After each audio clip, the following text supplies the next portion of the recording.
You know, it's common and ultimately a little boring to wish everybody Happy New Year. It goes on for about a week or two. Hi, how are you? Happy New Year. And everybody talks about the New Year, everybody talks about renewal, resolutions, change, transformation, opportunity. Anybody who goes to a gym knows that for the first week of January or two, the gyms are impossible, they're crowded, but it all falls away. Nobody holds on to their resolutions. Very few people. Very few people ever change. And there are a lot of reasons for that. One of them is that change is really hard. That getting to a place of will is very demanding. You know, I've always described this as wanting something up here in your third eye, wishing for something here in your heart, but will, needing something, is down in your navel chakra, in your gut. And very few people live from their gut.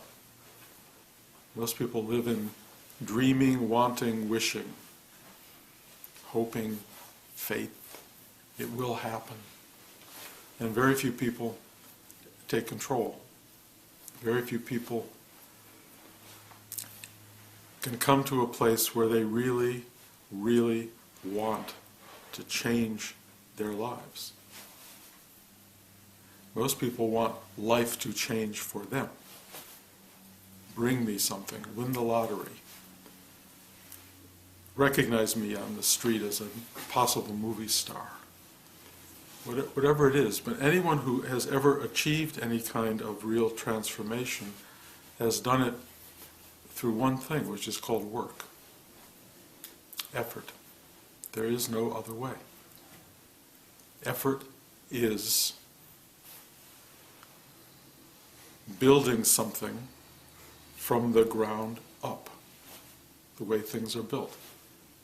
You do not build something from the air down. Unless you're a writer, where it may come in this way, but then it has to become grounded. It has to become solid. And there is something called work. And work, as we all know for many people, is a four-letter word. We don't like it. We resist it. And we resist it for a lot of reasons. One of them is that it's effortful. That somehow, in order to achieve something in this world, you have to sweat. You have to toil. And if you have the opportunity not to have to sweat and toil, you don't. But most things are done with sweat and toil. And it's really interesting in our own culture at the moment that you're considered a winner if you've got a job where you don't have to sweat and toil. Easy. Got an easy life. But an easy life is not winning, it's losing. Because nothing happens. There's no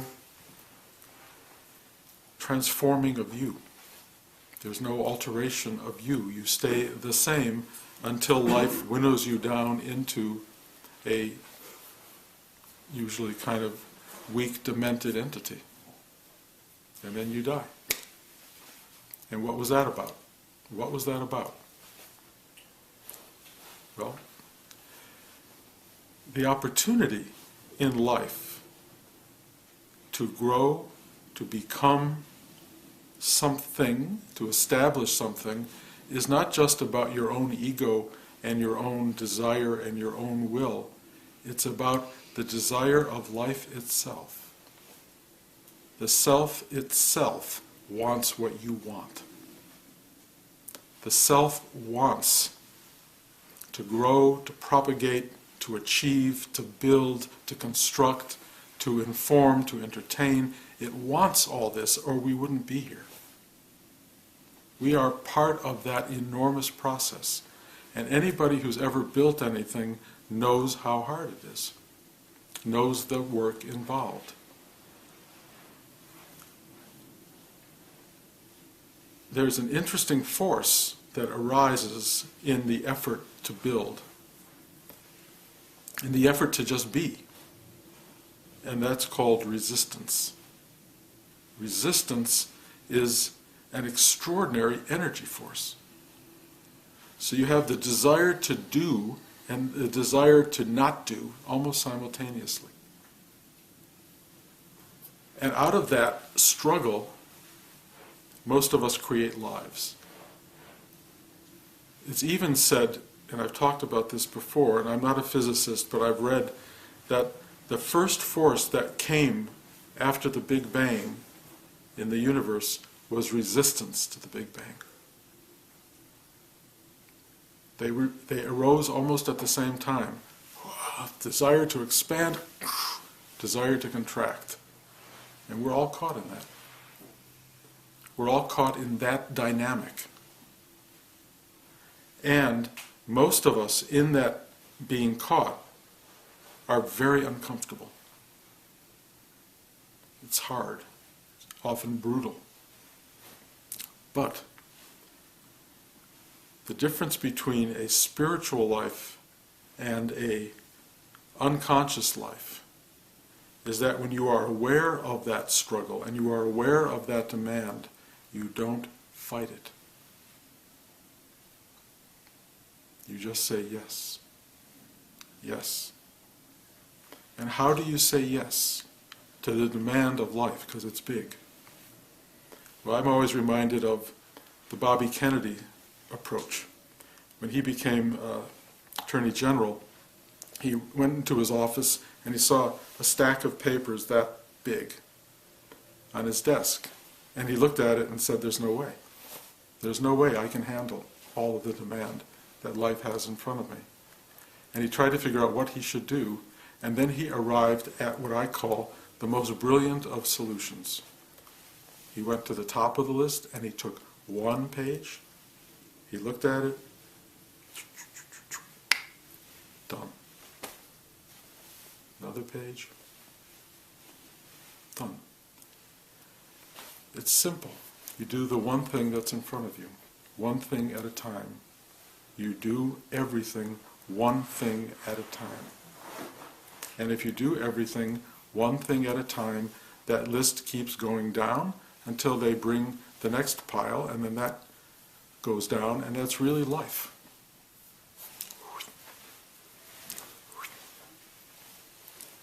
There you are, guys. So how do you do that? I hate this, I hate this, I hate this. Or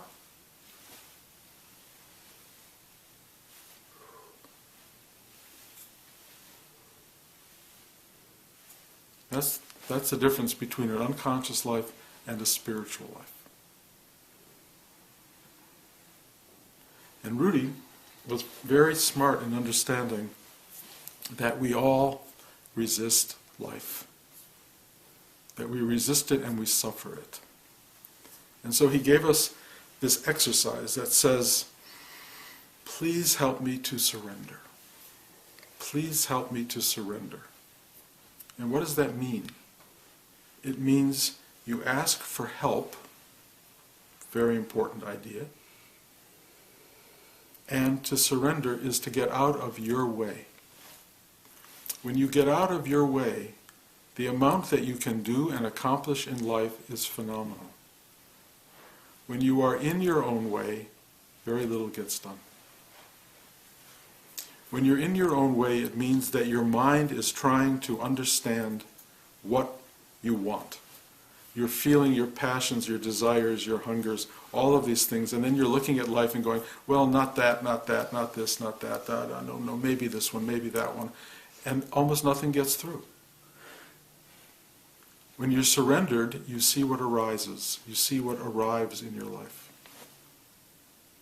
And when you see what arrives in your life, you know it arrived for you.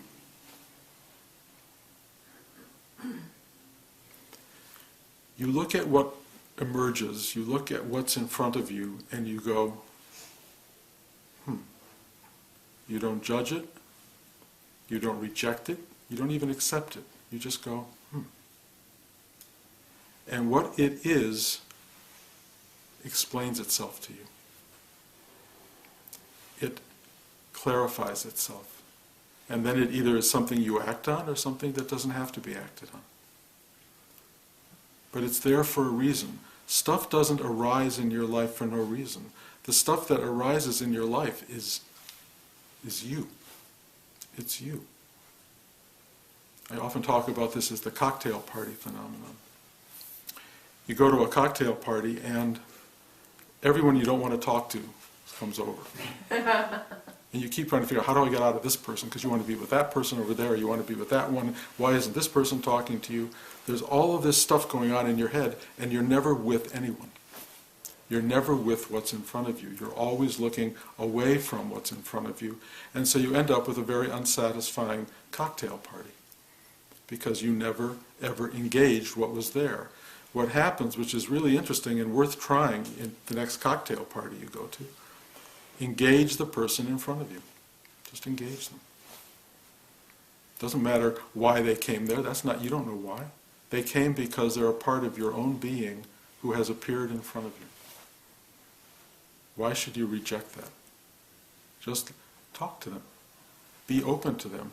You will almost always discover one of two things. They have something very important to deliver that you aren't prepared for. A piece of information, a way of being, a way of looking that just comes through. Or your deep openness to them frees you of having to engage or disengage, and they will move on. They'll talk to you, you go, and then they're gone. Easy, easy. No big deal. That's life, guys. Stuff comes, and the big stuff you go, oh. And it's always surprising where it comes from. It comes from all over the place. If you are closed and judging and in your brain and trying to resist what's arising, you'll miss all of the teaching. You'll miss your entire spiritual life, and you'll miss your entire material life. If you open to it, it comes through. It changes. Saw an interesting movie the other day called Another Year, in which this really sweet couple, really good people, kind of people you never see in movies.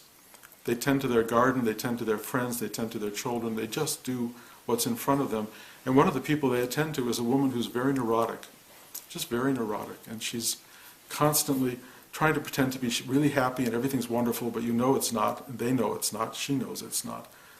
And she's always reaching for the thing that's unattainable. She always wants to date, go out with, be with people who are never going to be interested in her, ever. And they present her with a person who is kind of heavy, overweight, a bit of an alcoholic, but so is she. And they say, he's alone. He's alone. And would be, maybe somebody you could, be with. And she just goes, why would I ever be with somebody like that? At one point, this person actually opens the door to her as a possible person in her life. And she slams it instantly in his face. What's so intriguing, because she's so like so many people I know, is that the packaging for her was wrong. The packaging was wrong, but the content was clear and immediate. He was everything life could offer. Love, connection, humanity, possibility, opportunity, everything in the wrong package. And so she rejected the package and missed life. Just missed life entirely. And the difference between someone like her and these good people who have taken her into their lives is they have just accepted life as it comes. You can see it, you feel it in them. They tend to the ground, they tend to the plants, they tend to what's there, and she's always looking for the next thing, the next one, and it never comes. I mean, it does come. That's the sad part. It does come, but not for her, because she is in rejecting mode.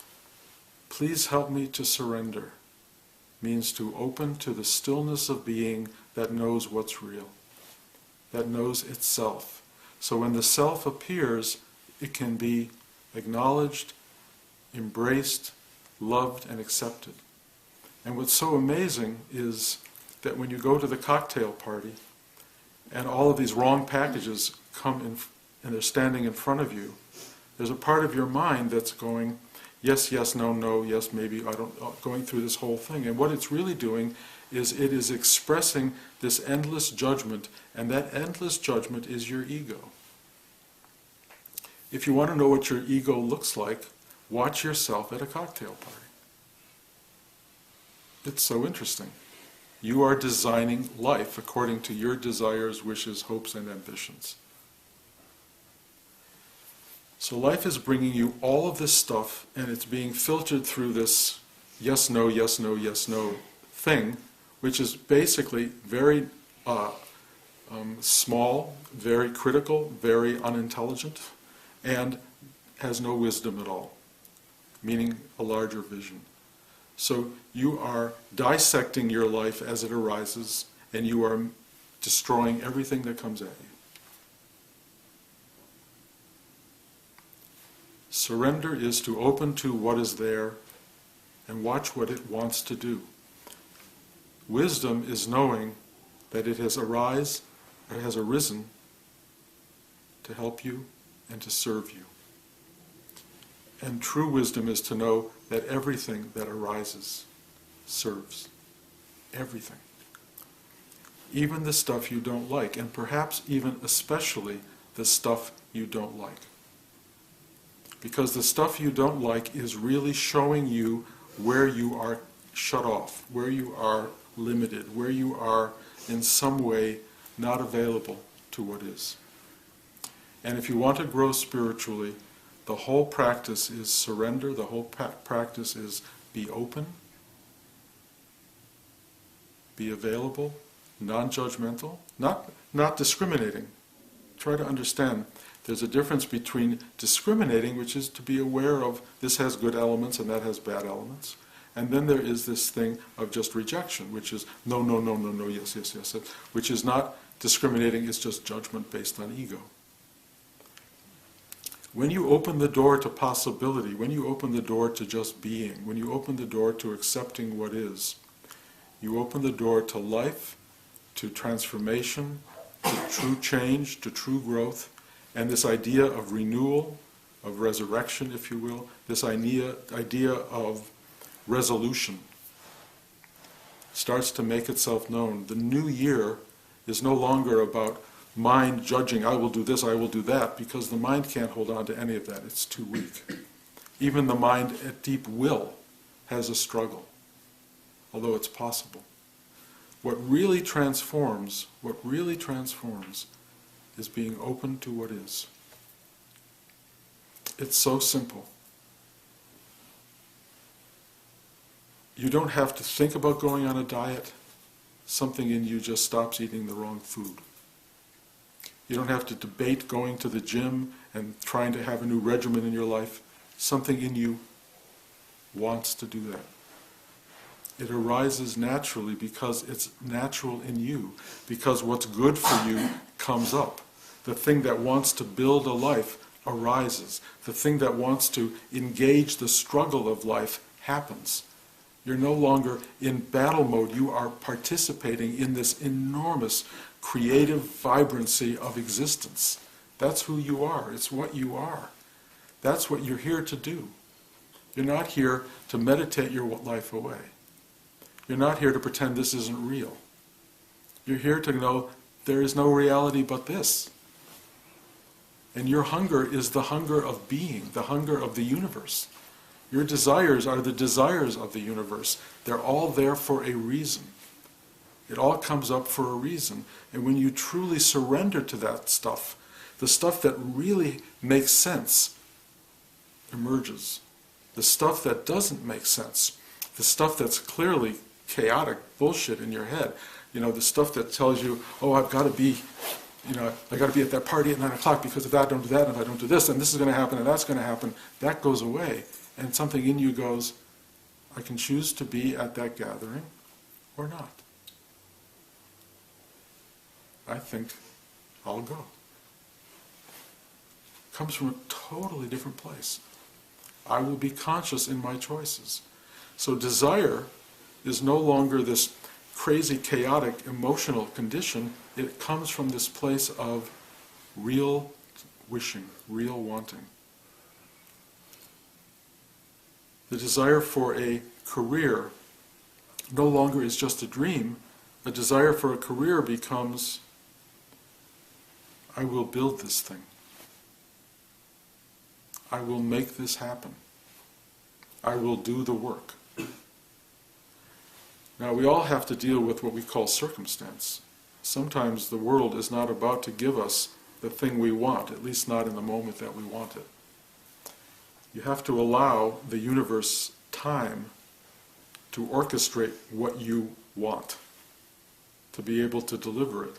My career was a good example. I wanted my career since I was 5 years old, but it didn't arrive till I was 45 years old. But what I wanted was something very big. And the universe can't just go, okay, here. It has to go through its transformative sort of reworking of itself to deliver what you truly want. And it will do that. But a number of conditions have to be met. One of them is that you do the work that make that possible. And two, when it arises, you engage it completely. And in my case, it took a long, long time, but it delivered everything I wanted, which is really kind of amazing. And then I realized in getting everything I wanted, what it really was about, what it meant. The best thing about getting everything you ever wanted is that it doesn't deliver what you want. And there's no way to know that until you got it. So you got to go out there and get it. And then when you get it, this extraordinary thing happens. It wasn't the thing that you wanted, it was the being that reached and grew and expanded in order to have it. The being that grew, that emerged, is what you wanted. So it's possible, honestly, to not get what you want and to really get what you want. Because what you want in the end, and the only thing that you actually become in the end, is yourself. You don't become your resume, you don't become the stuff you hungered for. You become that reaching and ultimately absorbing element, this entity that is life itself. That's who you are, that's what you get, that's what you've always been. And the realization of that is profound. Because nothing in you suffers what you didn't get. Nothing in you suffers what you did get. There's just this extraordinary acknowledgement of life force, which you always had, and which, if you really open to a spiritual life, you've given full vent to. You lived a full, dynamic, real life. Living a full, dynamic, real life is what you want. It's what it wants. It's what's wanted, period. In the idea that there's no me, you, I, or it, life is just this happening thing, and you are part of that. You are the happening thing. And what every happening thing wants in life, just look at a tree or a plant or a blade of grass. I'll tell you what it wants. It wants to be, to grow, and then when it stops growing, which they all do, it starts to go through the withering phase, and the dying phase, and the retrieval phase, and the falling away phase. And what you discover when all of that starts to fall away, if you're really lucky, is that you are not the arrival of possibility and the diminishment of possibility. You are the very force itself that arises and diminishes. You are life force, expanding, contracting, and just being. Just being. That's what you are. Even right this moment. That's what you are. And if you are caught up in the, oh, I'm expanding, oh, I don't want to contract situation, it's still going on, but you're lost in your judgment. You're lost in your ego mind. If you can let that go, which you really can't, but it will at some point fall away, then you just become the breath of life.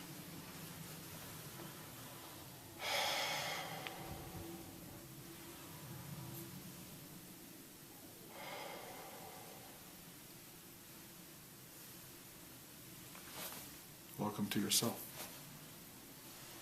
to who you are, to what you are. Infinite, endless life, wanting to be, renewing itself, and being again. Endlessly, endlessly, endlessly. And at the core of that being is something so mysterious, so magical, so wondrous, so unnameable, so unclassifiable, that you can't get your mind around it. You can't get anything around it. What you realize is you are it. You just are it.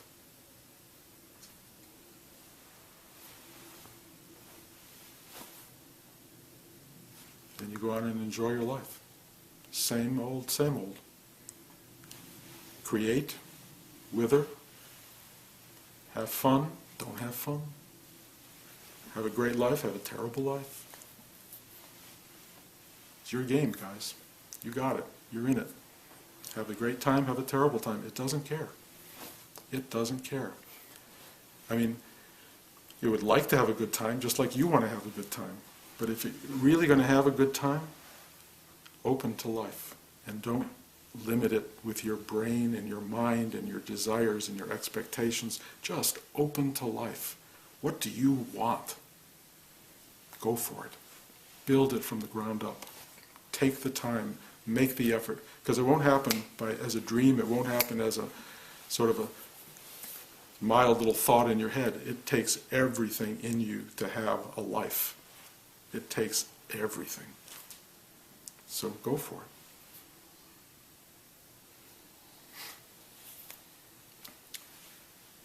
Changing the subject. I honestly thought, this year has a lot of new things for me, but one of them is this musical. And I thought I was leaving for London originally at the end of January, then it got pushed to the end of February, and then it just got pushed to the middle of January. So I think next week may be my last class, and possibly one more beyond that, but I don't know. I tell you that for a number of reasons, but just to give you some sense of the schedule. Class will continue here, whether I'm here or not, but there will be people teaching. But the question that comes up, and I think it's really important, if there was no class, if there was nothing here happening at all, what drives you? What drives you? What will you do? How will you manifest your own spiritual effort, your own life effort? What will you do? And I ask you that more for you to think about it, because in the end this won't be here. And you may be. And where will you be and what will you do? How will you govern and manage the rest of your life? It's a really important question, and I think you just need to acknowledge it and think about it. Because, Rudy died, and I thought that was impossible. I don't know if I'm going to die, but I just know that things change and pass on, and the only thing that keeps you going is if you have your own rudder in the water. How do you get your rudder in the water to steer yourself through the craziness of this existence? Figure that out. Any questions?